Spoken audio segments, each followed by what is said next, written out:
Okay, we are on the morning break of day 20 of the Undercover Policing Inquiry Tranche 3, Phase 1. We've been listening to the questioning of Bernard Renwick, who was the brother of Roger Sylvester, who was killed by police in January 1999 after he was restrained after a mental health incident at St Anne's Hospital. I'm joined by Evelyn Lubbers of the Undercover Research Group. What have you made of what Bernard's had to say? Keep it close to your mouth. Yeah, sorry. Yeah, so he was asked about the family before Sylvester died, and we got the impression of a tight-knit family. Came to the UK with the Windrush generation, and they had like a huge extended family who were all very involved with each other, always looking out for each other, you know, watching the football together, cracking jokes when they didn't support the same team.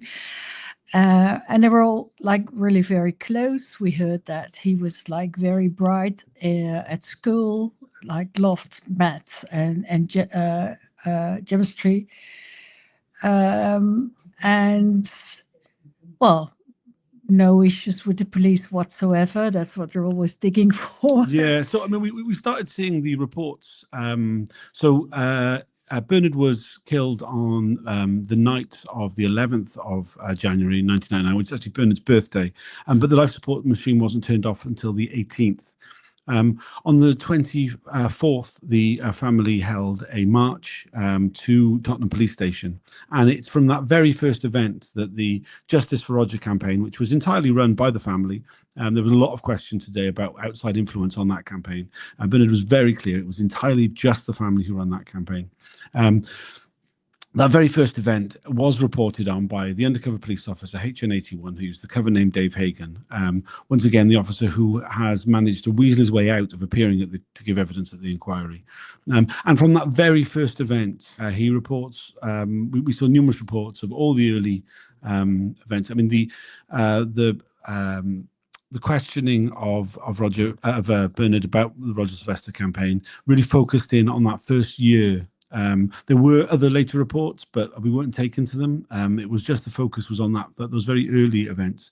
There's an obsession in those reports about the influence of Movement for Justice. I think Bernard was very clear that, you know, though he was aware of Alex Lalonde, he didn't know Movement for Justice, never had a conversation with him. They were in the same room, particularly at the police consultancy meetings in Haringey, but he knew the police didn't like him. But, you know, you really got the sense that he'd been briefed that there was something dangerous. Apparently things are restarting. Anything else you'd like to add? Yeah, so it was like very uncomfortable, this digging into whether they were a real family campaign or not. And time after time, he was asked who were involved in the campaign. And then he said the names of family members, which then caused another reporting restriction breach, which caused the YouTube stream to fail or to be cut off for like 10 minutes or more. Of course, we need to protect the family members, but then don't ask for them. Yeah, so we should say that things have restarted, so we should go back in. We'll see you again at the lunch break.